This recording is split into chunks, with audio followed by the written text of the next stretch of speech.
Terdy Ravenna part ways with BC Dubai. Nakipag-meeting nga ito sa team para sa kanyang future at yung nangyari is mutual naman.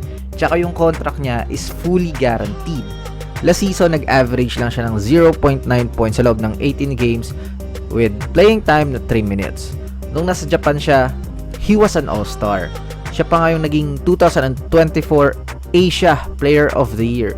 So yung paglipad niya papuntang Dubai was for more growth and experience. Pero sayang talaga, hindi naging sure yung chance niya to play. Ngayon is 28 years old na si Terdy, going 29 sa December, and thanks to him, naging open na rin ang ilang players na mag-spread ng wings sa ibang bansa. So ano nga ba ang next for Terdy? PBA na nga kaya? So medyo malayo pa kasi yung next draft for season 51. Target date is January 2027.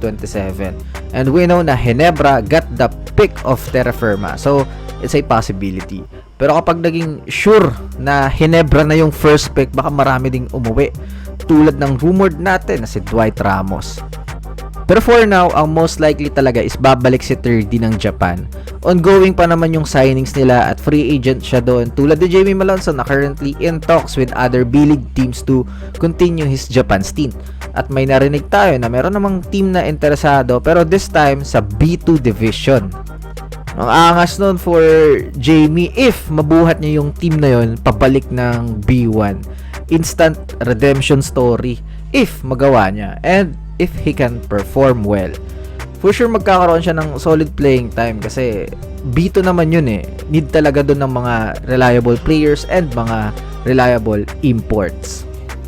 Meanwhile, next para naman sa Converge, they signed Larry Muyang, Archie Concepcion, and John Lloyd Clemente dahil natapos na ang run ng Pampanga sa MPBL.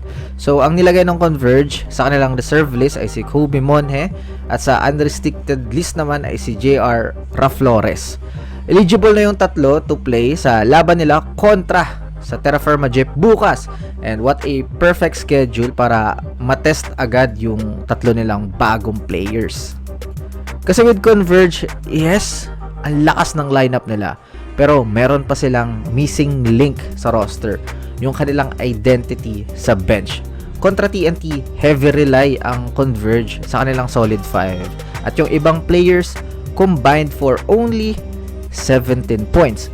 Kaya going talaga yung tawag dito yung Converge for Dave Ildefonso. Para si Winston will have more freedom if he's with the second unit. Kasi pag wala yung 5 na starters, wala silang primary creator.